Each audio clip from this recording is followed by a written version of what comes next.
Olá pessoal, tudo bem com vocês? Estamos dando início ao TanumaCast, o podcast que vai além do direito. E hoje eu tenho a grata satisfação de ter como convidado especial o ilustre professor Lair Malta, que é um dos maiores treinadores vivenciais, né? Ele é o criador da ideia do treinamento vivencial Leader Training.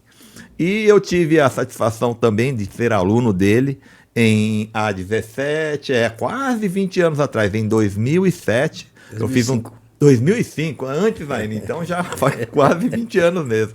Então eu tive a satisfação de ser treinado por ele e pela equipe dele, um treinamento vivencial fantástico, que vale a pena, que não é só teoria, é prática. Mas hoje nós viemos falar não necessariamente do treinamento, hoje a gente veio falar sobre quem é o professor Lair Malta. Então a primeira pergunta que eu faço é: quem é o Lair Malta hoje? Olha, gente, é uma pergunta até que eu considero difícil, porque na verdade eu já passei por tanta dificuldade na vida.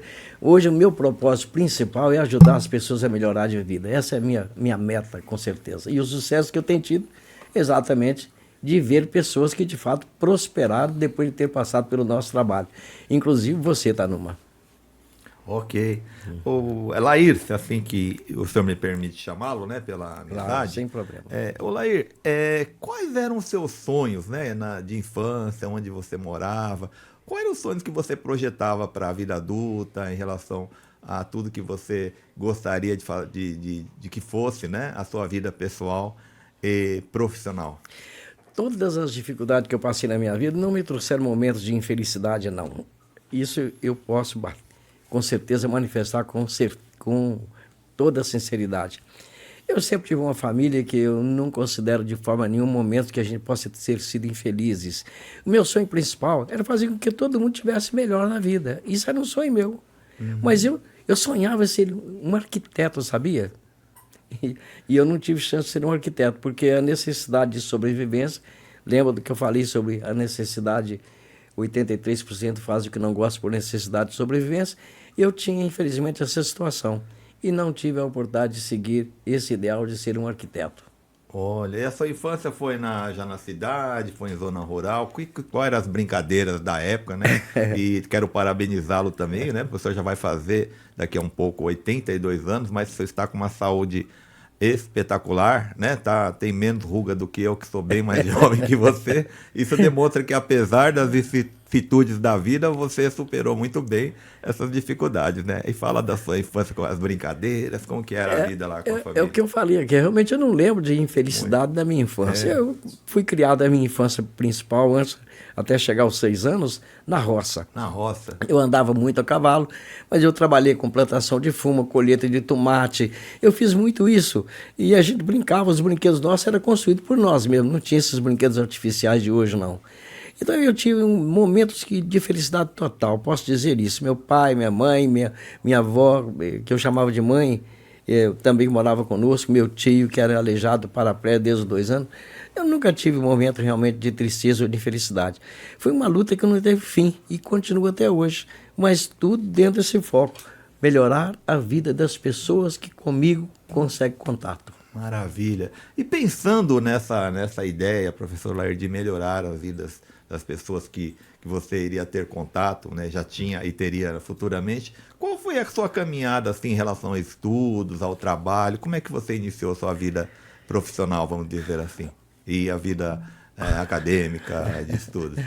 Meu pai era um homem que procurava serviço pra gente, não é emprego, não. Entendi. Eu lembro que ele procurou, tem um amigo lá que tinha eu não sei nem o que era, mas eu tinha que ir lá para fazer limpeza daquilo lá. Uhum.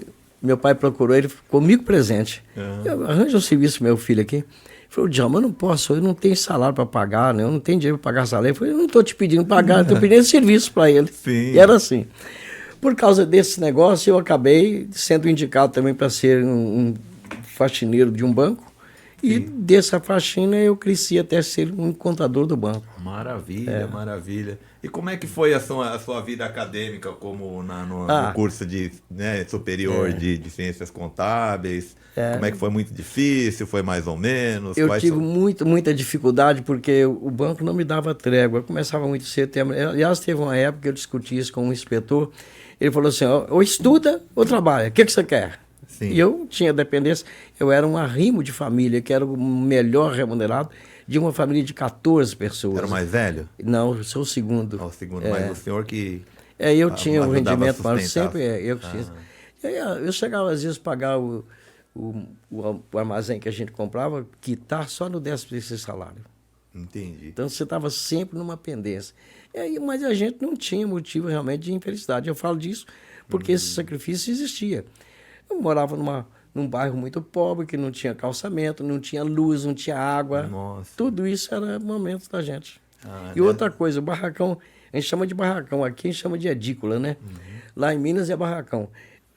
Sala, um quarto e cozinha, mais nada. E banheiro longe no lote lá, que não tinha jeito. E nessa sala, nós dormimos todos os 10 irmãos. Nossa Senhora. Então foi sempre, nessa época o senhor trabalhava... Esteira no chão, porque não tinha cama nem podia. Em geral atuava mais na lavoura mesmo. Né? Mais na lavoura naquela época. Que cidade que era de Minas, professor? Hoje é cidade, mas antes era distrito de Caratinga, Minas Gerais. Caratinga, né? Eu nasci no município de Caratinga. Mas eu fui registrado no distrito de Entre Folhas e hoje é cidade. É uma cidade de 5 mil habitantes, olha lá. Entendi. É muito pequeno lá. Mas eu tenho boas lembranças. Você concluiu a faculdade lá mesmo, estando lá? Não, em Caratinga, Minas Gerais, no Instituto, na Faculdade de Caratinga. E depois, como foi sua caminhada rumo à atividade profissional, casamento, família, como é que foi? As coisas surgiram de formas inesperadas para a gente. Por exemplo, eu cheguei a ser um empresário com 3 mil funcionários. Nossa, que bacana. E que ramo que é? Eu mexi com construção civil, construções elétricas.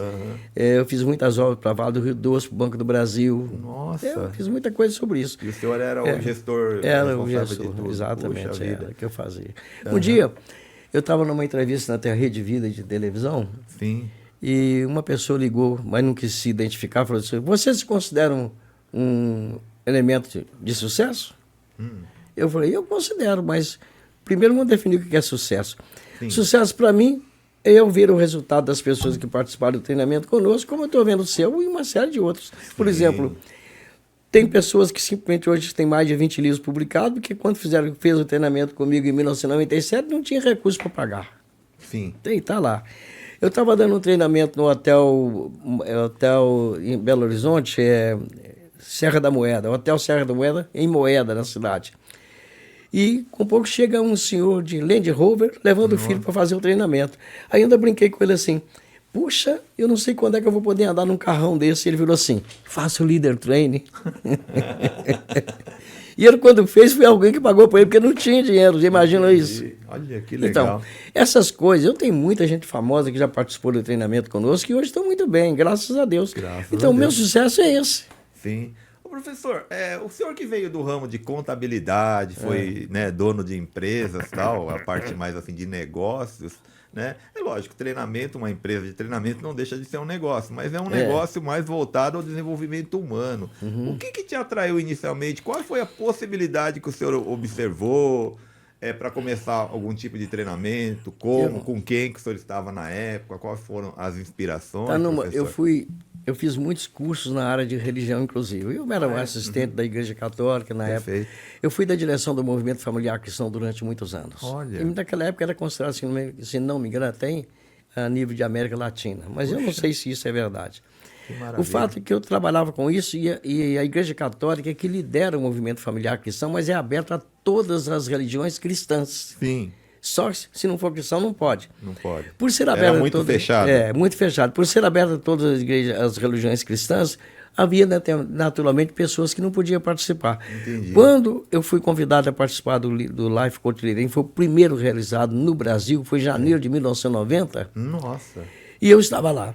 E aí eu voltei de lá encantado, porque ali eu vi a possibilidade de todas as pessoas participarem e ter aproveitamento. Olha, Foi por isso que começou. maravilha. Esse treinamento semelhante do tipo do Leader Training, eu tenho certeza que o senhor aperfeiçoou esse treinamento. Qual é a origem dele? Veio de que país? Eu Como falo que ele é de origem americana. Eu vou estar no livro da Lei do Triunfo de Napoleão Hill. Ah, já estava? Já está lá, pelo menos o poema, que a gente trabalha bastante com ele, mas isso tem muito mais de origem americana. Entendi. Há quem diga que é de origem japonesa, mas não é verdade. Entendi, entendi. E nesse curso, assim, o que te inspirou nesse primeiro curso que o senhor fez em 1990 e te deu assim um insight, caiu a ficha, criou aquela mentalidade de criar um treinamento junto com uma equipe, né? Teve muitos amigos que já estavam ministrando treinamentos parecidos, mas as coisas vão variando. Cada um tem seu estilo, tem seu jeito, né? Isso é uma realidade. É verdade.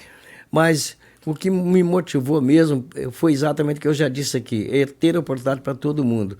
E, naturalmente, o ponto marcante de fazer o elemento encarar desafios que normalmente ele não encara. Entendi. É isso. Não, de fato, eu participei do treinamento, como o senhor diz, não adianta explicar, porque você só vai entender quem participar e só vai ter o resultado positivo quem efetivamente assistir o treinamento e praticar também. Não adianta só assistir o treinamento e ir para casa e esquecer, não né, resolve. professor? Aí não resolve. Mas a relevância do seu treinamento é muito grande nesse aspecto de ser vivencial, né? Até então eu não tinha tido contato com treinamento assim eminentemente vivencial como o seu. Eu fiquei muito impressionado, né? Muito bem, né? Eu tive uma impressão muito boa e um aproveitamento muito bom, né? E como que foi a partida inicial, pontapé inicial para o senhor entrar nesse mercado? Pois é. O ponto principal é esse. Primeiro que eu queria ter uma atividade constante que pudesse ajudar as outras pessoas e eu também pudesse ter meu resultado de vida, né? Então, esse foi um dos pontos marcantes. Mas um outro detalhe interessante da história é que tudo que envolvia o desenvolvimento humano me chamava muita atenção. Então, por isso que eu fiz muitos cursos no Brasil, fora do Brasil, programação neurolinguística, hipnose ericksoniana. Eu fiz hipnose mesmo, hipnose artística, eu fiz também isso e não pratico nada disso, porque isso não é a proposta do trabalho no Leader Training, é fazer com que o elemento possa descobrir o que ele precisa fazer de mudança e ele tem que ter lucidez para fazer isso. Verdade. Então não é trabalhar ele e colocar ele fora do ar, não. Não é entretenimento, não, né? Exatamente. É uma terapia. Eu fiz coach espiritual, por exemplo, onde a gente trabalhava durante todo o tempo. Tolerância, paciência e compaixão. Tolerância, paciência e compaixão. Até perder a paciência. Por quê? Sim. Porque esses três quesitos são necessários para qualquer tipo de relacionamento, principalmente familiar. Perfeito. Tolerância, paciência e compaixão. O ser humano é singular. Se ele é singular, você nunca vai fazer para sua mulher tudo que ela quer, nem ela vai fazer para você. Verdade. Você tem que saber quais as razões disso. Verdade. E como saber quais as razões? Sim. Eu lembro que na minha época, no Movimento Familiar Cristão, eu assinava a revista Família Cristã. Sim. E aí teve uma revista que trouxe uma matéria chamada O Dia da Irritação. Eu achei interessante aquilo. E aí fui ler a matéria e achei super fantástico. Por exemplo, o casal jantando lá, virou um para o outro. Poxa vida, nossa vida é tão gostosa, por que a gente briga? É mesmo, por que a gente briga? Vamos combinar o seguinte, vamos escolher um dia da semana para a gente tratar dos nossos problemas? Escolheram a quarta-feira, passaram numa livraria, compraram uma cadernetinha de bolso, um lápis, e durante a semana eles não podiam falar nada do problema de alguém, ou se o disse, tinha que anotar para poder tratar na quarta-feira, no dia da irritação. No dia da irritação, sentava no chão lá, cada um em cima de uma toalha, tirava para mim para saber quem começava primeiro, e quem começasse tinha que ter o seguinte propósito. O que eu vou falar que eu não gostei, se você puder mudar, você muda. Se não puder, você explica por que não. Entendi. E eu vou ter que procurar compreender as razões suas. Foi fantástico, não foi? Fantástico, maravilhoso. É isso que acontece na vida da gente, né? Então, não tem jeito, Apolo. Você é casado há quanto tempo? Eu, com minha esposa, 28 anos. Pois é, nesses 28 anos, quantas vezes eu tenho mandado agarrar ela pelo pescoço e ela também? Acho que ela teve mais vontade de me agarrar meu pescoço por diversas vezes. Pois é, esse é o quadro. É claro que é impossível não ter atritos. Nós temos que saber que atrito é uma maneira de você chegar no eixo de alguma coisa e compreender o outro. Por que a tolerância, a paciência, a compaixão é importante? Primeiro, você tem que tolerância. Segundo, a paciência para esperar o momento certo. E a compaixão é você procurar estar no lugar do outro com aquele problema para saber que solução você pode dar. No lugar do compreender. Outro, empatia, né, professor? Empatia. Maravilhoso. Essa é uma dica maravilhosa aí para os casais. Não só para os exato. casais, qualquer tipo de Qualquer relacionamento, tipo. né, professor? Isso vale para o relacionamento social, para o como profissional. Com Não filhos, não tem como. pais e filhos. É para todo mundo. Para todo mundo. Professor, o senhor falou em PNL, Programação Neurolinguística, né? Hipnose. Primeiro, PNL, muita gente não sabe do que se trata ou para que serve.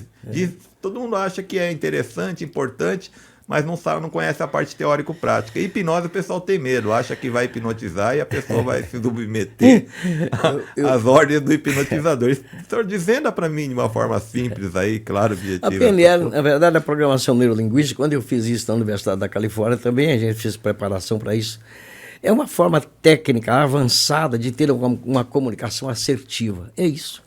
É você saber o que você tem de predominância. É visual? O que você tem de predominância? É auditivo? A sua predominância é sinestesia, que envolve olfato, paladar e tato? Então tem 3 contextos que você estuda bastante para saber.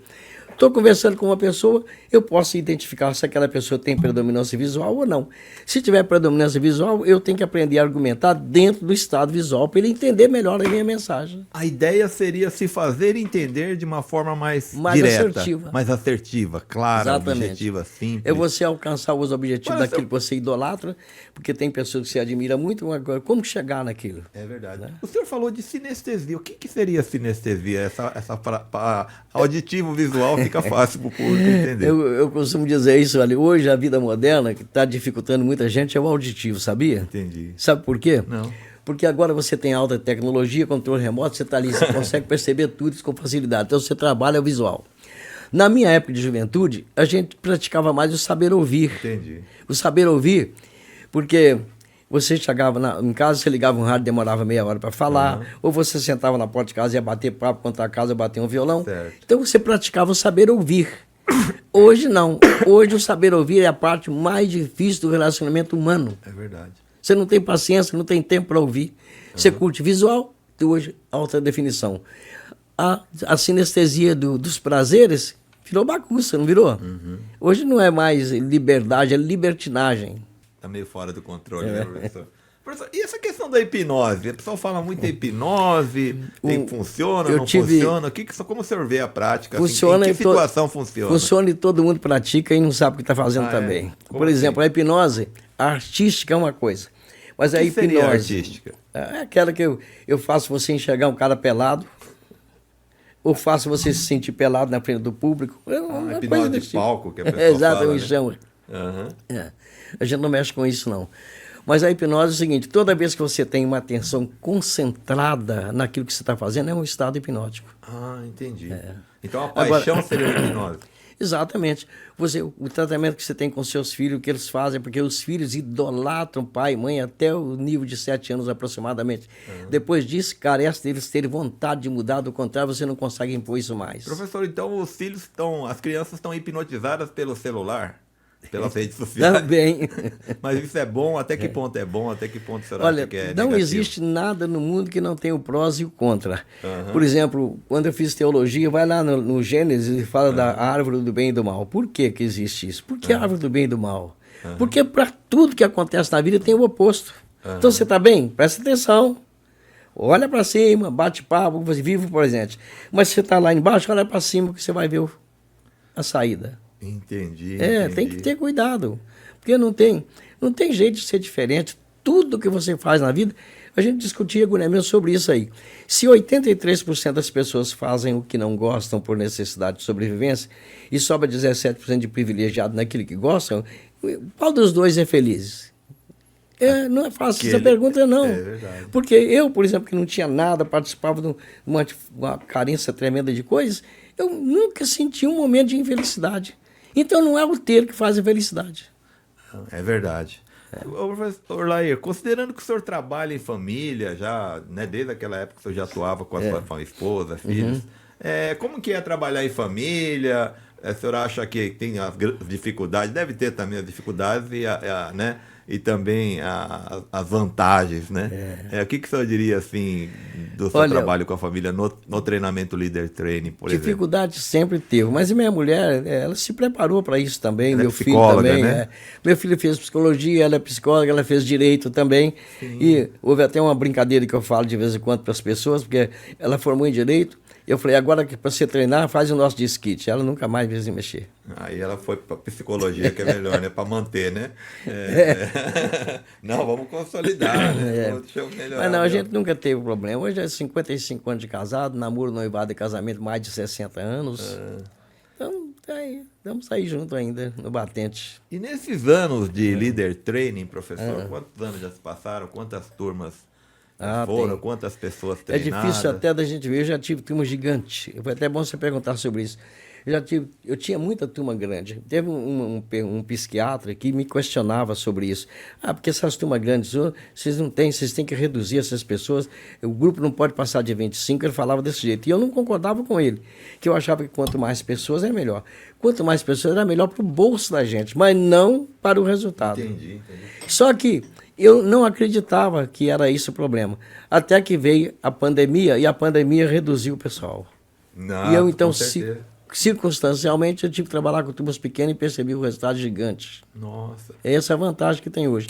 Não é do ponto de vista econômico e financeiro, não é compensador, às vezes, em muitos casos.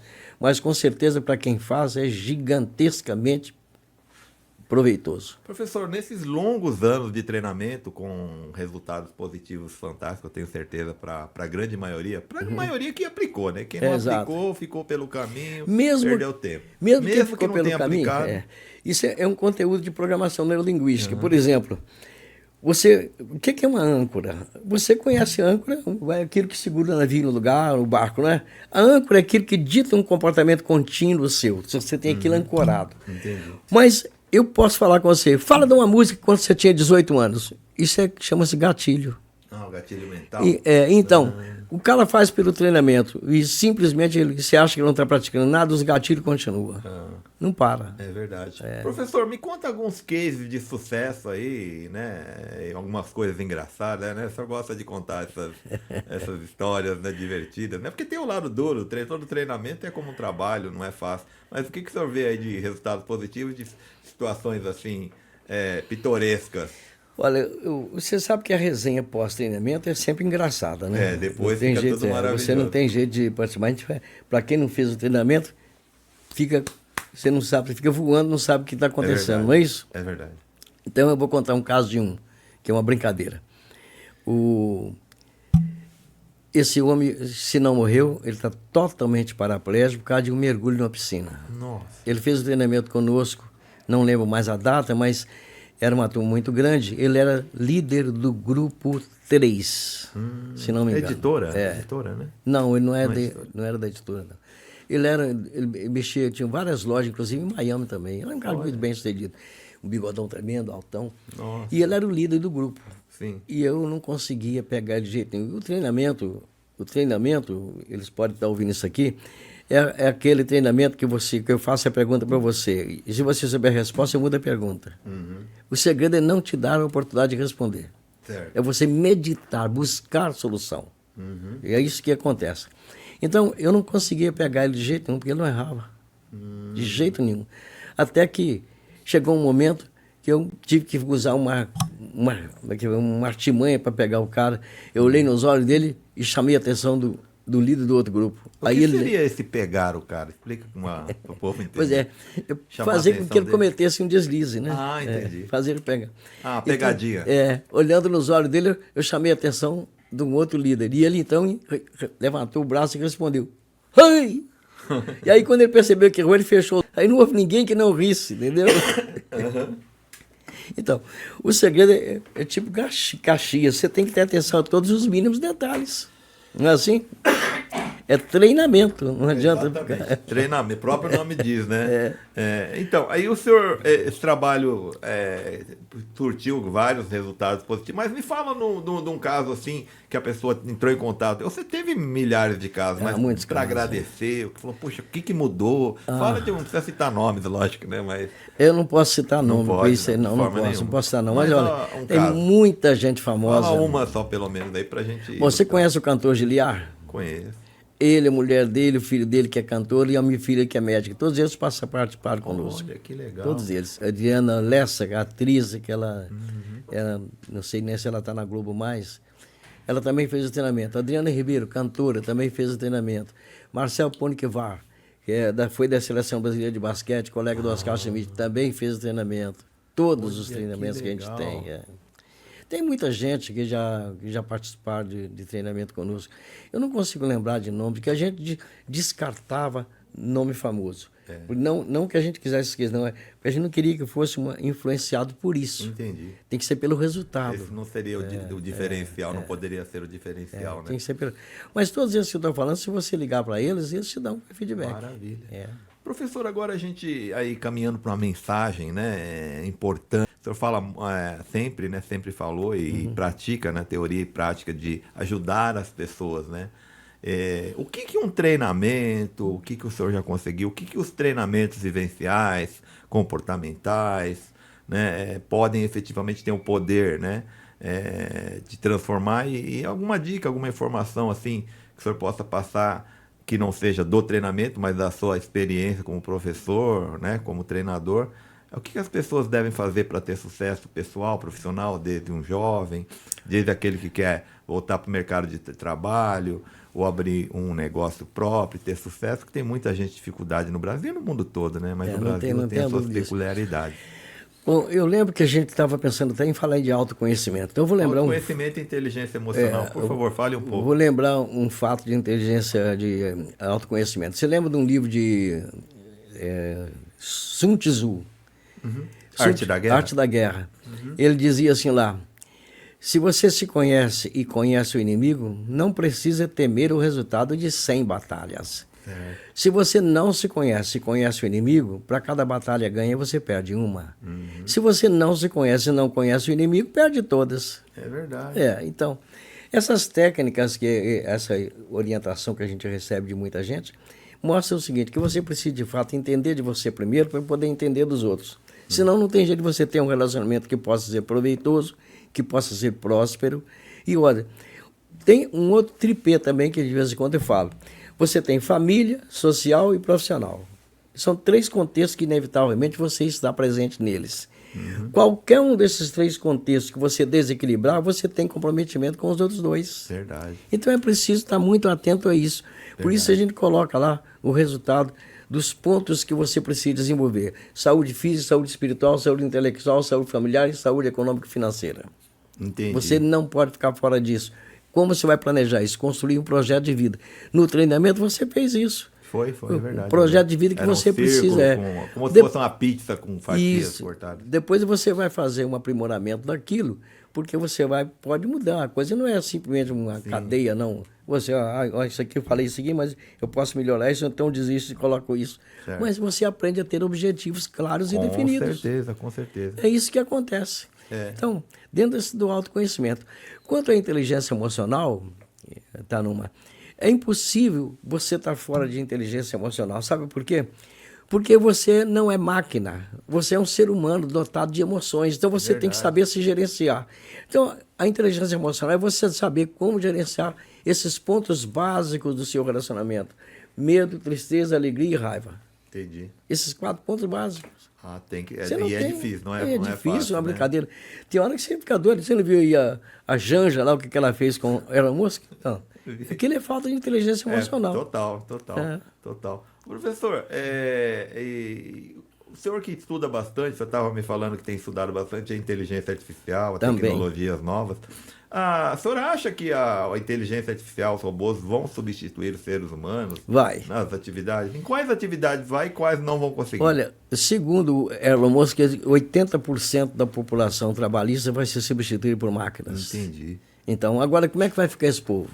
O que o senhor acha? Como é que vai ficar? Ele deu uma dica lá. O governo vai ter que bancar. A renda básica, né? Vai ter que bancar. Mundial, né? Agora, do Elon Musk. Você pode observar hoje que o elemento que tem mais ligação com a tecnologia, principalmente na área de informática, está faturando alto. Verdade. E não tem que ir lá no serviço, não. Professor, e tem alguma forma da tecnologia participar do seu treinamento vivencial, que é mais comportamental? Como é que vai ficar essa situação, professor? Todos os treinamentos que hoje você encontra por aí afora, todo aprendizado, primeiro tem que partir do autoconhecimento. E o autoconhecimento é o processo principal do treinamento que a gente ministra. Portanto, a gente enfatiza constantemente a palavra treinamento. Treinar é você melhorar a habilidade naquilo que você sabe e conhece. Verdade. Professor, uma pergunta aqui, né? Me parece, eu falando, né? O senhor é um especialista em inteligência emocional. Eu particularmente percebi que depois da pandemia o pessoal está com bastante carência de inteligência emocional, principalmente para controlar o comportamento impulsivo, né? O senhor também percebe isso? Claro, dos 4 sentimentos básicos que eu acabei de falar, o medo, a alegria, a raiva, a tristeza, o mais notório deles e prejudicial é o medo. Uhum. O medo ainda toma conta de muito espaço do ser humano. Medo do futuro? É medo de tudo. É medo de ser preso, é medo de ser que não tem medo de aranha, de barata. Hoje você observa o seguinte: se você tem que ter muito cuidado na hora de falar com uma mulher, porque se ela interpretar aquilo como um assédio, você está roubado. E olha, você não pode elogiar. Teve uma delegada de polícia que fez treinamento conosco, que ela era muito bonita. Sim. Lá de Minas Gerais. E depois que ela fez o treinamento, ela me contou essa história. Falou assim, olha, teve um encanador, foi lá em casa consertar um problema, e depois ele voltou porque ele esqueceu uma chave lá. Só que, quando eu entreguei a chave para ele falou assim, pelo menos esse esquecimento me permitiu ver uma mulher bonita. Eu chamei a polícia para ele. Meu Deus. É assim, naquela época. Isso ela contando. Olha, você está falando de gente famosa, gente que teve muita prosperidade nisso. A arrogância é um processo que eu nunca vi igual. Quanto mais autoconhecimento você tem, quanto mais autoconfiança você tem, mais arrogância você transmite. Entendi. Porque essa linha que divide autoconhecimento de arrogância, autoconfiança de arrogância, ela é imperceptível. Entendi. Então, o mais famoso jornalista do Rio Grande do Norte, depois que fez o treinamento conosco, me contou essas histórias dele. Nossa. Aí, onde eu chegava era um problema sério, mas depois que eu fiz esse treinamento, acabou essa arrogância minha. Ô, professor, então, mas o senhor acha também que eu entendo assim, posso, né, não estar equivocado, ou enfim, não ser exatamente isso, mas parece-me que a arrogância também advém muito do medo, né, de perder, o medo de se sentir inferior. Por que a autoconfiança gera arrogância? A autoconfiança não permite a você, por exemplo, aceitar mudanças. Então, se você não tiver a tolerância, a paciência, a compaixão para compreender, você não vai aprender nada. Então, eu lembro de um caso que aconteceu comigo em Juiz de Fora, em 1992. Certo. A gente ministrava um treinamento de Juiz de Fora e um cara contou essa metáfora. O senhor, o mais avançado elemento, conhecedor da matéria, estava assistindo palestra de 3 pessoas que falavam do assunto que ele era a maior autoridade. Aí o filho veio e falou, pai, o senhor está perdendo seu tempo. Essa matéria que está aí, o senhor é a maior autoridade do mundo nisso. Sim. Eu falei, filho, deixa eu te mostrar um negócio. Pegou na mão dele, levou até no jardim e mostrou o jardim que ele cuidava. Eu falei, o que você está vendo? Eu falei, estou vendo o jardim, está tudo muito bonito, o senhor cuida disso, controla a dedicação. Pois é, filho, está desse jeito que a gente cuida. Se não irrigar, amarela e morre. A mesma coisa é o conhecimento. Entendi. Professor, então, porque o conhecimento em si, a gente entende que seja algo positivo, mas em que momento a autoconfiança pode ser, a pessoa pode ter um alto grau de conhecimento? Porque o senhor tem um alto grau de conhecimento, mas eu não vejo arrogância no seu comportamento, nas suas palavras. Você pode não ver, mas eu já tive muitos feedbacks de pessoas que sem eu nunca ter conversado com eles, de falar que não tinha simpatia nenhuma por mim, que eu era muito arrogante. Mas acho que é do treinamento. Como é que você explica isso? Você não pode ficar dando um abraço, gente, né? O que acontece hoje na vida moderna? Você tem facilidade de buscar informação, tem certificação, você ganha, então, habilitação, conhecimento e tudo. Isso é muito fácil hoje, então você enche. Entendi. E aí, o que acontece? Você está falando do ego? Ego inflado? Exatamente. Só que o conhecimento e a habilitação que você tem não te dá experiência. Então, esse é o quadro. Por isso que eu falo com a pessoa, você tem que ter muito cuidado. O que você o que você pensa de mim é uma coisa que eu já citei aqui, mas tem uma coisa assim. Tem essa frase, eu estou tentando lembrar dela, que está na capa do meu primeiro livro, Tesílio. Certo. Você simplesmente agora, você vai ensinar a sua área na parte da tarde e você pode estar, o que você pensa que sabe, é coisa que você não sabe que não sabe. Por quê? Porque você está confiante naquilo que você sabe, mas já houve alteração por causa da tecnologia muito rápida e você começa a ensinar o que é errado. Então, você simplesmente não sabe que não sabe. O que é que você não sabe que não sabe? Está na capa do meu primeiro livro. Ah, legal, maravilha, maravilha. Porque não tem jeito. Hoje você não pode mais afirmar, olha, hoje de manhã era desse jeito, mas agora de tarde eu não sei se mudou. Tem que pensar nisso, porque isso é a realidade hoje. Aliás, o primeiro livro a qual o professor Lair se refere é o livro Treinando Líderes, né? Que já está esgotado, vendeu mais de 70 Mais de 70 mil volumes. Nossa, que maravilha. Foi um best-seller, né? É. Ainda é, né? As pessoas continuam lendo. Há quem diga, é. Mas eu quero falar de outros livros mais recentes, né? Com os quais o professor Lair Malta me presenteou, né? O Prazer em Se Conhecer, né? Depois Isso. eu vou querer fazer questão de ter aí a dedicatória. Né? E basicamente, professor Lair, fala um pouquinho rapidamente sobre este livro, Prazer em Se Conhecer. Isso está dentro do autoconhecimento. Com certeza tem muita coisa aí que você pode ver, aliás, até ouvir se você ler em alto, né? E tem testes que você pode fazer sobre análise transacional. Tudo tem aí dentro para você entender melhor a sua própria personalidade. Que maravilha!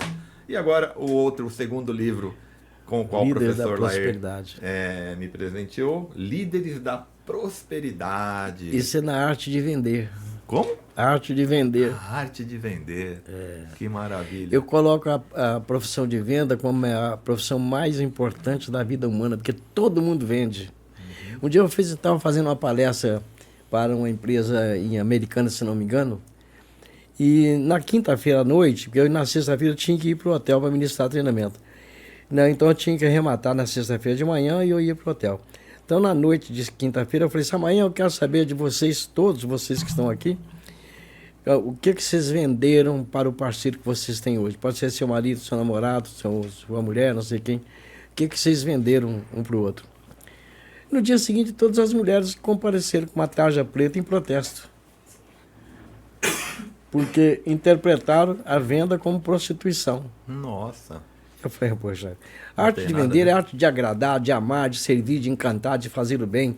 Por exemplo, Concordo. Se eu quero vender alguma coisa, se eu estiver preocupado ou focado no quanto eu vou ganhar, não vou vender. Verdade, concordo. Vender tem que ser a arte de servir, fazer o melhor para o outro.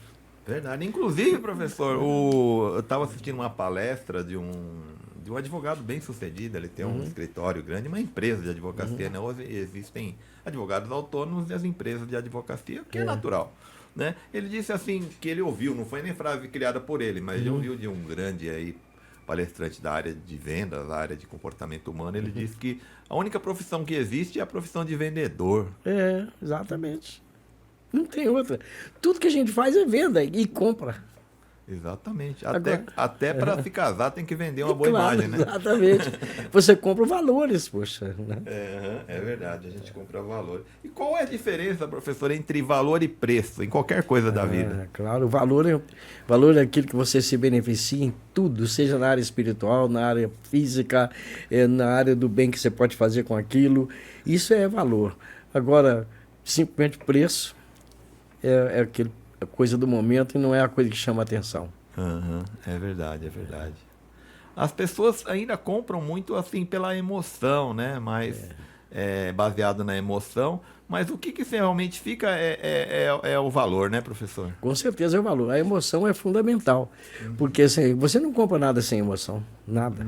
Você tem? E só aqui indo para a finalização do nosso episódio do podcast, o senhor falou muito da vida pessoal, né? Dos vários setores da vida familiar, saúde, a parte emocional, a parte financeira. Existe algum item assim mais importante, menos importante, ou tudo é importante? Como o senhor entende que a roda da vida deve girar? Então, olha, a roda da vida você tem que procurar saber em qual deles que você está mais fraco para você melhorar aquilo ali, porque todos eles têm resultados que você pode ser assustado. Pode ser muito forte no momento e não ser forte no momento seguinte.